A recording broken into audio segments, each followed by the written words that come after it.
पिछले कई हफ्तों से डॉक्टर जाकिर नायक चर्चा में है। ढाका बेकरी के अटैक में एक उग्रवादी ने कहा कि वो इनकी तकरीरों से प्रेरणा लेते हैं। इन सब पे चर्चा करने के लिए हमारे साथ हैं डॉक्टर जाकिर नायक। एक महत्वपूर्ण बात ये भी है कि ये पहली बार है कि डॉक्टर जाकिर नायक किसी भी चैनल को इन हादसों के बाद, इस कंट्रोवर्सी के बाद इंटरव्यू दे रहे हैं। नायक साहब, आपको इस बात का मुझे लगता है एहसास होगा कि हिंदुस्तान में आपको लेके एक बड़ा बवाल मच गया है। ढाका बेकरी पे जो अटैक हुआ उसमें एक उग्रवादी ने कहा कि वो आपसे और आपकी तकरीरों से इंस्पिरेशन लेता है, प्रेरणा लेता है। इस इंटरव्यू के पहले मैं कहना चाहता हूँ कि अक्सर मैं तकरीर करता हूँ अंग्रेज़ी में और मेरी तालीम पूरी अंग्रेज़ी में हुई, तो उर्दू और हिंदी पे इतनी महारत नहीं है, तो अगर इसमें कुछ गलतियाँ होंगी तो उसके लिए माफ़ी चाहता हूँ। जहाँ तक कि आपने कहा कि एक ढाका के टेररिस्ट में से इंस्पायर हुआ, उसके बारे में क्या कहना चाहता हूँ मैं। जहाँ तक कि ये एक आर्टिकल आया था, 1 जुलाई को अटैक हुआ था ढाका में, और 3 जुलाई को एक आर्टिकल आया था डेली स्टार के अंदर कि चंद टेररिस्ट आतंकवादियों ने हमला करके 20 से ज़्यादा की हत्या की। उसमें से एक आतंकवादी मेरे से इंस्पायर हुआ, और ये न्यूज़ उठा के इंडियन मीडिया ने हेडलाइन जाकिर नायक एकदम ऑलमोस्ट ऑल 95% चैनल्स के ऊपर वही था हेडलाइन, 95% न्यूज़पेपर पर हेडलाइन वो जाकिर नायक। सडनली फिर चंद दिन बाद ये आर्टिकल आया था 4 जुलाई को, हाँ, और उसके बाद 4 जुलाई को इंडियन मीडिया ने पेश किया, 3 जुलाई को आर्टिकल आया था। 9 जुलाई को यही पेपर ने एक करेक्शन दिया कि हमने कभी भी नहीं कहा कि डॉक्टर जाकिर नायक ने ढाका के टेररिस्ट को मासूम लोग का कत्ल करने के लिए इंस्पायर किया। हमने सिर्फ ये कहा कि वो फ़ैन था, और ये भी कहा कि हमने जो इन्फॉर्मेशन उसमें शाया की थी कि जाकिर बैंड ने मलेशिया में, वो इन्फॉर्मेशन गलत है। आप ये कहते हैं कि ये इल्ज़ाम बेबुनियाद है? बेबुनियाद है। मेरे 2000 से ज़्यादा पब्लिक लेक्चर है, मैं 20 साल से ज़्यादा लेक्चर दे रहा हूँ। इसमें मैं हज़ारों बार कह चुका हूँ अनइक्विवोकली, अनएम्बिगुअसली, साफ अल्फाजों में कि एक भी बेगुनाह का कत्ल करना इस्लाम में हराम है। और कुरान की आयत है सूरह माइदा की सूरह नंबर 5 आयत नंबर 32 में कि अगर कोई भी इंसान एक दूसरे बेगुनाह इंसान का कत्ल करता है, चाहे मुस्लिम या गैर मुस्लिम हो, वो गोया कि ऐसे है कि सारे इंसानियत का कत्ल कर रहा है। और अगर कोई भी एक बेगुनाह को बचाता है तो वो सारे इंसानियत को बचाता है। तो मैं कैसे कह सकता हूँ, ये मीडिया जो दिखा रही है अक्सर मेजॉरिटी टाइम पे वो आउट ऑफ कॉन्टेक्स्ट है, बहुत से बार हाफ स्टेटमेंट है, और कुछ बार डॉक्टर्ड है, डॉक्टर्ड क्लिप यूट्यूब से उठा रहे। तो ये डॉक्टर्ड है जो तकरीर है, क्या ये भी डॉक्टर्ड है कि आपने ये कहा था कि अमेरिका के खिलाफ अगर आप? बिल्कुल सही डॉक्टर्ड है। पहला चीज नंबर 1, उसामा बिन लादेन की आपने तारीफ की थी, ये भी डॉक्टर? कभी भी तारीफ नहीं किया। एक मुझे बताओ, मैं चैलेंज करता हूं, आप दिखा सकते हैं मुझे? आप दिखा सकते हैं? आप दिखा सकते हैं मुझे? यहाँ तो मेरे पास नहीं है। तो आप जब वो इल्जाम लगा रहे मुझ पे, हमारे चैनल इंडिया में तो मीडिया में चल रहा है। लेकिन आप जर्नलिस्ट है ना, पूछने के पहले तहकीक करो। कुरान की आयत है सूरह हुजुरात चैप्टर 49 वर्स नंबर 6। अगर कोई भी एक फासिक आपको कोई भी इंफॉर्मेशन देता है, उसकी तहकीक करो दूसरे तक पहुंचाने के पहले। तो ये कहना बिना तहकीक करके इस्लाम में गुनाह है। तो बुनियादी हक है। मैं इल्जाम नहीं लगा रहा हूं, मैं आपसे सवाल पूछ रहा हूं। अभी आप सवाल पूछे, पहले इल्जाम लगा रहे थे। अभी सवाल पूछने का तरीका अलग होता है, इल्जाम लगाने का तरीका अलग होता है। आप जो जोश में सुसाइड बॉम्बर्स को कभी भी सुसाइड बॉम्बिंग वे innocent people are killed in terrorist attack, मैंने 1000 बार कह चुका हूं, इट इज प्रोहिबिटेड। कोई भी सुसाइड बॉम्बिंग में अगर एक भी बेगुनाह इंसान मारा जाता है, ये बड़ा गुनाह है। इस्लाम में दूसरे नंबर पे आता है, शिर्क के बाद। सबसे बड़ा गुनाह शिर्क के बाद इस्लाम में है बेगुनाह का कत्ल करना, चाहे वो मुस्लिम या गैर मुस्लिम हो। ये मीडिया क्या कर रही है, आधा सेंटेंस उठा के बोलते, पूरा सेंटेंस दिखाओ। मैं चैलेंज करता हूं तुम्हारे एक भी फेमस मीडिया को, मेरा पूरा लेक्चर दिखाओ आप। मैं आपसे ये कहता हूं कि मेरे अल्हम्दुलिल्लाह 20 करोड़ से ज़्यादा देखने वाले सिर्फ पीस टीवी में, पीस टीवी पे सिर्फ मुशाहिदीन है देखने वाले 20 करोड़। मेरे फेसबुक पे 14 लाख 140 लाख 1 करोड़ 40 लाख सिर्फ फैंस है। आप बोलिए अगर मैं इंस्पायर करता हूं तो कम से कम मिलियन टेररिस्ट होना चाहिए। आपको 5 या 10 नाम मिलते हैं। मैं ये कहता हूं कि मेरे तकरीर से लाखों लोग, मिलियंस ऑफ पीपल इस्लाम की तरफ आते हैं। इस्लाम की तरफ आने के बाद कई लोग दूसरे के भड़कावे स्पीच में आके इनोसेंट मुसलमान, बेगुनाह मुसलमान अट्रैक्ट हो रहे हैं। कुछ लोग मैं जानता हूं जो भड़कावी स्पीच देते हैं और बेगुनाह मुसलमानों को गुमराह करते हैं कि इस्लाम में कहा गया है कि आप गैर मुस्लिम का कत्ल करो आपको जन्नत मिलेगी। ये बिल्कुल बेबुनियाद है। तो उनसे मुतासिर होके मैं ये नहीं कह सकता हूं कि जितने मेरे फैन हैं 100% मुझे मानते, कुछ 80% मानते, कुछ 60% मानते, कुछ 20% मानते। तो इस्लाम के करीब लेके आने के बाद वो दूसरे लोग के तकरीर से मुतासिर होकर अगर गलत काम करते तो मुझे थोड़ी दोषी कह सकते। जाकिर साहब, आप पीस टीवी की बात कर रहे थे। आपको पता है हिंदुस्तान में लोग क्या कहते हैं? बहुत से लोग ये कहते हैं पीस टीवी की बात करते हैं और इनके भड़कावे भाषण से, मेरी बात सुनिए, इनके भड़कावे भाषण से दहशतगर्द जो हैं वो इंस्पायर्ड होते हैं। जावेद भाई, और आपकी तुलना वो प्रवीण तोगड़िया से करते हैं। एक होता है बहुत लोग कह रहे, एक लोग कहते अक्सर लोग कह रहे। बहुत और अक्सर में जमीन आसमान का। किसके लिए 10 आदमी भी बहुत होते, किसके लिए 20 आदमी भी बहुत होते। अक्सर मतलब मोर देन 50%, 50% से ज़्यादा। ये मैं दावे के साथ कह सकता हूँ इंडिया में 50% से ज़्यादा नहीं कहते कि जाकिर दहशतगर्द है। ये मैं मानता हूँ कि इंडियन मीडिया जो अभी जो ट्रायल करे बेबुनियाद, विदाउट एनी। और अगर मेरी तुलना कर रहे प्रवीण तोगाड़िया से, काम कीजिए ना, आपकी आज तक पे, आपके इंडिया टुडे पे आप मेरे 1 घंटे का लेक्चर दिखाइए और प्रवीण तोगाड़िया के 1 घंटे का लेक्चर दिखाइए और खाली voting low. Who is spreading hate बताइए। चैलेंज करता हूं मैं आज तक को, इंडिया टुडे को, बाकी कोई भी चैनल को, क्या भड़कावी स्पीच मैं ही देता हूं? हाँ, प्रवीण तोगाड़िया की आपको मैं तो देखा नहीं उसकी स्पीचेस, बाकी लोग जो बोलते दूंगा मैं आपको। आप मेरी कोई भी स्पीच चलाओ, पूरी स्पीच चलाओ 100% विदाउट एडिटिंग, और फिर voting low, hashtag who is the terrorist करो। दम है तो इसको बोलते दम। प्रॉब्लम है क्या, इंडियन मीडिया, कुछ मीडिया है जो अच्छे है, कुछ मीडिया बिल्कुल है। अगर वो मीडिया अच्छी है, बहुत से जर्नलिस्ट अच्छे हैं।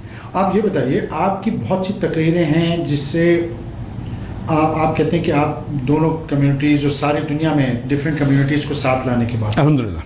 लेकिन आपकी जो तकरीरें हैं, आपका जो लबो लहजा है, आप दूसरी रिलीजन्स में, दूसरे के मजहब में क्या कमियां हैं, ये खामियां दिखा दें। आपको लगता नहीं दूसरों को ठेस पहुंचे होगी? आप मेरा एक भी लेक्चर दिखाओ जिसमें मैं क्या, जिसका लेक्चर का टाइटल है कि दिगर मज़हब के अंदर खामियां। मेरे जितने लेक्चर रविशंकर के साथ थे, आपने रविशंकर को बहुत बुरी लगी, आपने, वो आपके मेहमान थे, आपने उनके, वो मेरे मेहमान नहीं थे। मैं ही गया बैंगलोर उसका शहर, मैं मुंबई से बैंगलोर जाता हूँ और वो कहते मैं उनका मेहमान हूँ। किधर की उर्दू है, किधर की हिंदी है? मैं मुंबई में रहता था, हाँ 2006 में।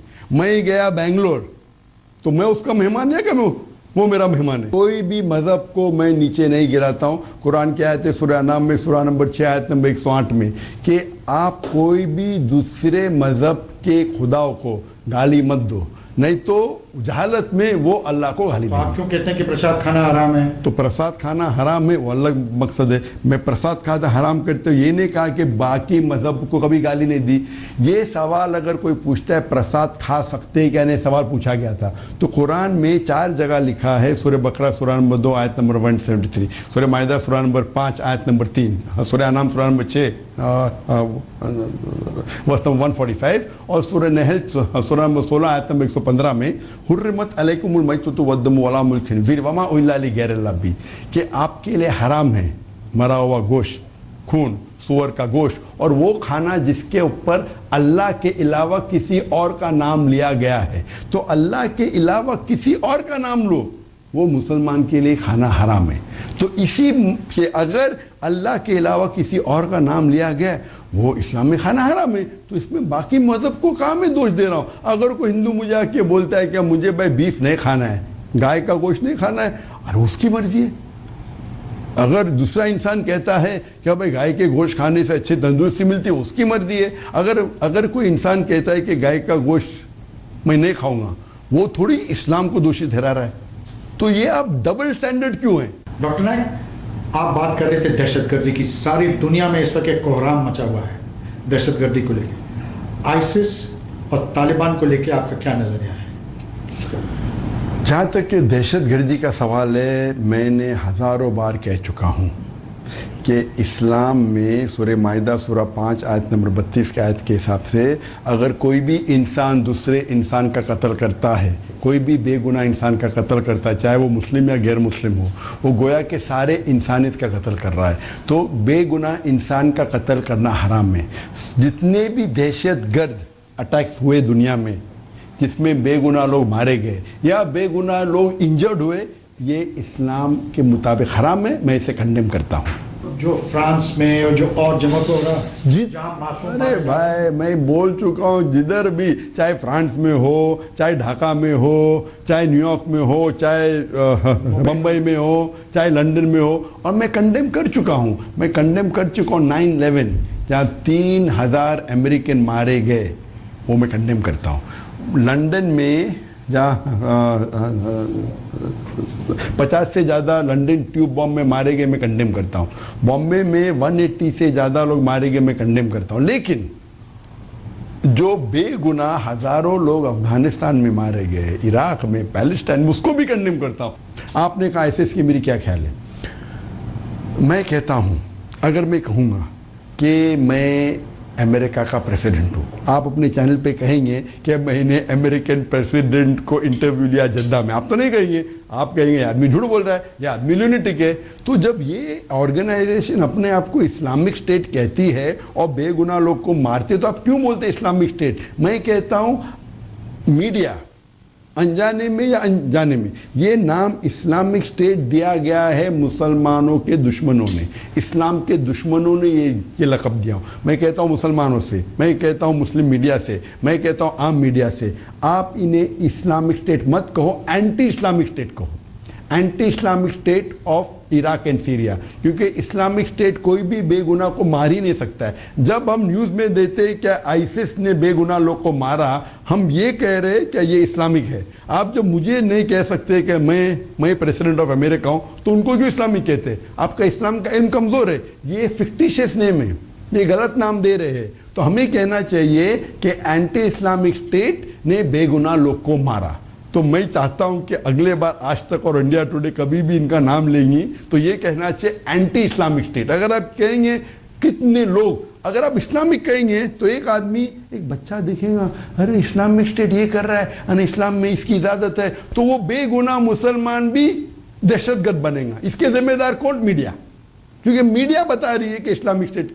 अगर मीडिया ये कहने लगी कि ये एंटी इस्लामिक स्टेट है और वो ऐसे हरकत कर रहा है जो इस्लाम में अलाउड नहीं है, तो शायद लोग गुमराह नहीं होंगे। मीडिया की गलती है, आप ये कहते हैं कि आपके ऊपर जो इल्ज़ाम है वो बेबुनियाद है। बिल्कुल 100% बात है। तो हम जद्दा में ये इंटरव्यू क्यों कर रहे हैं? आप हिंदुस्तान वापस आइए, हिंदुस्तान, आप हिंदुस्तानी हैं, हिंदुस्तानी पासपोर्ट होल्ड करते हैं, आप हिंदुस्तानी पासपोर्ट आइए, हिंदुस्तान आइए। अगर आपको डर नहीं है वहाँ, आपको शायद पता नहीं कि मैं नॉन रेसिडेंट इंडियन हूँ। NRI जैसा लफ्ज़ आप जानते हैं? नॉन रेसिडेंट, मेरे पास रेसिडेंट परमिट है सऊदी अरेबिया का और यूएई का और कई कंट्री का। अक्सर आज ने कई सालों से अक्सर मैं इंडिया के बाहर रहता हूँ, फिर भी जब मुझे पता चला कि इंडिया मीडिया मैलाइन कर रही है, मैंने कहा अच्छा मैं 1.5 दिन के लिए आऊँगा, 11 तारीख को आऊँगा, 12 तारीख को प्रेस कॉन्फ्रेंस दूंगा, फिर वापस मेरे काम पे वापस आ जाऊँगा। लेकिन हमको हॉल नहीं मिला, बुकिंग किए, कैंसिल कर दिए, सेकेंड हॉल के कैंसिल किए, 4 स्टार ने, उनको प्रेशर आ गया, तो मैंने मदीना के ज़रिए मैंने स्काइप के ऊपर लाइव इंटरव्यू लिया। उधर 100 लोग थे, तकरीबन 60-70 मीडिया थे। आपको गवर्नमेंट की किसी भी एजेंसी ने तलब किया है? क्या किसी ने कोई आपकी इंक्वायरी की है? मुझे, और अगर ज़रूरत पड़ी तो क्या आप भारत आने पे और सवालों का जवाब देने पे तैयार हैं? मैं मीडिया ट्रायल के लिए आने के लिए बेबुनियाद समझता हूँ, लेकिन अगर अब आज तक के कोई भी ऑफिशियल इंडियन इन्वेस्टिगेशन एजेंसी ने लास्ट 2 हफ्ते में मुझे कांटेक्ट किया नहीं, और आपको ये कहना चाहता हूँ मीडिया जो बेबुनियाद जाकिर वॉज इंटरोगेटेड, सब झूठ है। मेरे पूरे ज़िंदगी में एक बार भी कोई भी इंडियन ऑफिशियल एजेंसी ने मुझे इंटरोगेट नहीं किया। एक बार सिर्फ गया था जब बेबुनियाद इल्ज़ाम लगा था, बेल के लिए मैं कुल्ला पुलिस स्टेशन गया था, उसके अलावा मैं एक बार भी, मुझे एक भी गवर्नमेंट ऑफिशियल ने इंटरोगेट नहीं किया। वो अलग बात है, क्या मैं कई पुलिस कमिश्नर को मिला हूँ, जॉइंट कमिश्नर को मिला हूँ, एडिशनल कमिश्नर को मिला हूँ, एंटी टेररिज्म डिपार्टमेंट हेड को मिला हूँ, इंडिया में मिला हूँ, बाहर मिला हूँ, क्या I am a public figure. मैंने इवन हैदराबाद में 2 बार तकरीर की, तो क्या टेररिस्ट को बुला रहे लोग तकरीर करने के लिए? तो इंडियन मीडिया अगर ये बेबुनियाद इल्ज़ाम लगा रही है, लेकिन अगर इंडियन गवर्नमेंट मेरे बारे में कोई भी सवाल मुझे पूछना चाहता हूं, मैं बिल्कुल तैयार हूं। I am ready to cooperate not only with Indian government, with any government agency in the world. अगर मेरे वजह से एक भी टेररिस्ट पकड़ा जा सकता हूं, मैं कोऑपरेट करने को तैयार हूं। डॉक्टर जाकिर नाइक जी, आपका इस जो प्रेजेंट सरकार है भारत की, उसके बारे में क्या नजरिया है? बहुतों का मानना है, पहले लोग ये मानते थे कि इनके आने से लोगों में दूरियां, ना इत्तेफाकियां बढ़ेंगी, दूरियां बढ़ेंगी। क्या आप इस राय से इत्तेफाक करते हैं? तो जहाँ तक कि पॉलिटिक्स का सवाल हो, मैं पॉलिटिशियन नहीं हूँ, लेकिन अगर मैं मुझे पूछेंगे प्रेजेंट गवर्नमेंट के बारे में, पीस टीवी ने अप्लाई किया था डाउनलिंक की परमिशन प्रीवियस गवर्नमेंट में, 2008 में, 2010 में, 2012 में, 3 बार रिजेक्ट किया गया without any reason, security reason. क्या सिक्योरिटी रीजन है? इस गवर्नमेंट मैं कहूँगा, जो पीस टीवी के ऑफिशियल्स है उनसे कहूँगा कि अभी ये प्रेजेंट गवर्नमेंट ने अप्लाई करो, मैं देखना चाहता हूँ। अगर ये प्रेजेंट गवर्नमेंट भी ऐसा करती, आज के तारीख में कई चैनल हिंदू, कितने 20-25 कितने चैनल जानता हूँ, हिंदू चैनल से क्रिश्चियन चैनल, एक भी मेन स्ट्रीम मुस्लिम चैनल नहीं। क्यों? ये आपसे पूछना चाहता हूँ। खाली ये बोलना सिक्योरिटी रीजन है। मैं चैलेंज करता हूँ, एक चीज बताओ, पीस टीवी के प्रोग्राम में, चाहे इंग्लिश चैनल हो, चाहे उर्दू हो, चाहे बंगला हो, चाहे चाइनीज हो, जिसके अंदर दहशतगर्दी फैला रहे, जिसके अंदर इंडिया को सिक्योरिटी प्रॉब्लम है, इतने कंट्री दुनिया में दिखा रहे, सिर्फ इंडिया को ही प्रॉब्लम है, एक कंट्री ने बैन नहीं की। अब इंडिया का प्रेशर आया तो बांग्लादेश ने बैन किया, अब भी चंद रोज पहले। इतने सैकड़ों कंट्री, 175 कंट्री से ज्यादा में पीस टीवी दिख रहा है, तो इंडियन गवर्नमेंट को क्या प्रॉब्लम है? प्रीवियस गवर्नमेंट ने रिजेक्ट किया, इस टाइम में इस गवर्नमेंट में कहूंगा पीस टीवी ऑफिशियल को अप्लाई करने के लिए, और देखूंगा। जहां तक के आपका सवाल है, जहां आपने पूछा था मुझे पहले क्या नरेंद्र मोदी के बारे में जी, क्या नरेंद्र मोदी के बारे में क्या राय है? जैसा मैंने कहा कि मैं पॉलिटिशियन नहीं हूँ, मैं पॉलिटिक्स के बारे में कम इल्म रखता हूँ, लेकिन जहाँ तक मैं जो कंपैरेटिव रिलीजन का स्टूडेंट हूँ, मैं तालिब इल्म हूँ, मैं ये कहना चाहता हूँ कि जितना भी मुझे इल्म है, मैं कोई भी प्राइम मिनिस्टर को, इंडिया के प्राइम मिनिस्टर को नहीं जानता हूँ जो 2 साल में इतने मुसलमान मुल्कों का दौरा किया। 2 साल के अंदर गल्फ कंट्री, 6 गल्फ कंट्री में से 3 मेन गल्फ कंट्री को मिले। He met Saudi Arabia, Qatar, UAE, Pakistan, Afghanistan, Turkey, central Asia, इतने मुल्कों। तो अगर उनका ये मकसद है कि हम इंडिया और मुस्लिम कंट्री को करीब लेके आए, हम हिंदू और मुसलमान को करीब लेके आए, कम्युनल हार्मनी बढ़ा, तो मैं उनके फेवर में हूँ। क्योंकि हम जानते हैं कि आज के तारीख में जो गिनती के अंदर मुसलमान नंबर 2 पे आता है, हिंदू नंबर 3 पे आता है। मुसलमान तकरीबन 1.8 बिलियन, यानी 1,800 करोड़, 1,800 करोड़ मुसलमान पूरे दुनिया में, और हिंदू भी तकरीबन 800 करोड़ है। तो 2 सेकेंड एंड थर्ड नंबर पे प्रैक्टिस मुसलमान सबसे 1 है। अगर ये 2 कम्युनिटी को साथ में लेके आने की कोशिश है तो मैं उनके फेवर में हूँ। पॉलिटिक्स के बारे में मैं जानता नहीं हूँ, लेकिन मैं कोई भी हिंदुस्तानी प्राइम मिनिस्टर को नहीं जानता हूँ जो इतने कंट्री की और इतने कम टाइम में, पाकिस्तान, अफगानिस्तान, टर्की, और इन रेसिप्रोकेशन में किंग सलमान सऊदी अरेबिया के, उन्होंने, मैं जानता नहीं हूँ पहले कोई हिंदुस्तान के प्राइम मिनिस्टर को हाईएस्ट सिविलियन अवार्ड मिला। डॉक्टर नाइक, भारत में पहले हमें बड़ा फख्र था कि कोई भी भारतीय कभी दहशतगर्दी, आईसिस या तालिबान के पास नज़दीक नहीं जाता था। अब देखने में आ रहा है कि कुछ जो हमारे नौजवान हैं, उधर उनका रुझान बढ़ रहा है। ऐसे लोगों के लिए, क्योंकि आप ये मानते हैं कि पीस टीवी करोड़ों लोग देखते हैं, ऐसे लोगों के लिए आपका क्या पैगाम है? आप क्या कहना चाहेंगे मुझे? कोई भी दहशतगर्दी ऑर्गेनाइजेशन में जुड़ना इस्लाम में हराम है। दहशतगर्दी, इस्लाम दहशतगर्दी से सैकड़ों मील दूर है। कोई भी बेगुनाह का कत्ल करना या उसको इंजर करना हराम है। लेकिन गवर्नमेंट क्या करना चाहिए? जो लोग ये दहशतगर्दी को बढ़ावा दे रहे हैं उनको पकड़ना चाहिए। जिन्हें मुझे पांच मुल्कों ने, बड़े बड़े मुल्कों ने, सऊदी अरेबिया ने, मलेशिया ने अवार्ड, द हाईएस्ट अवार्ड, सबसे हाईएस्ट अवार्ड इस्लामिक वर्ल्ड के अंदर है King Faisal award for service of Islam, और सिर्फ 2 इंडियन को मिला है सर्विस ऑफ इस्लाम के लिए, अल्हम्दुलिल्लाह। मौलाना अली मियां नदवी जो थे माशाल्लाह बहुत माहिर इंसान थे, उसके बाद मुझे मिले इतने साल, 30 साल के बाद। तो अगर इतना बड़ा अवार्ड मिला है तो इंडियन लोग को खुश होना चाहिए। मलेशिया में टोको महालिजरे अवार्ड हर साल लोगों को दिया जाता है, सिर्फ 30 साल में सिर्फ 4 इंटरनेशनल लोग को मिला है। टाइम कम है, सवाल 2-4 जरूर पूछने हैं। जी हाँ।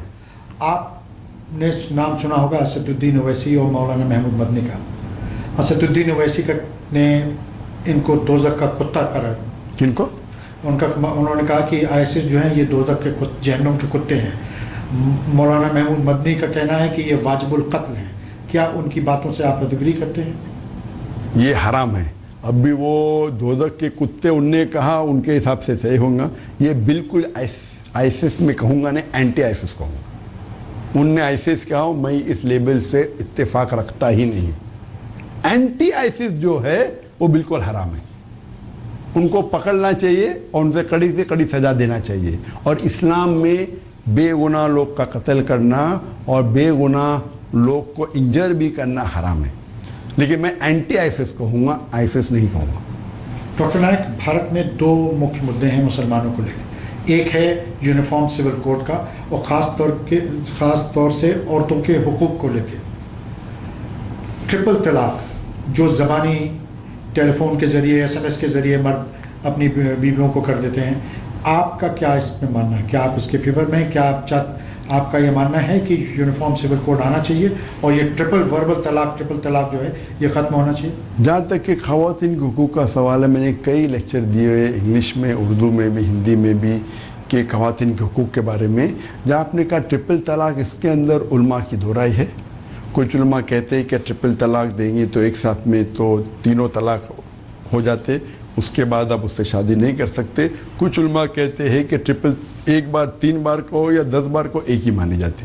मैं उन उलमा में मानता हूँ, मेरे जितना भी मेरा स्टडी है, आप 3 दो या 10 दो वो एक ही मानी जाती है।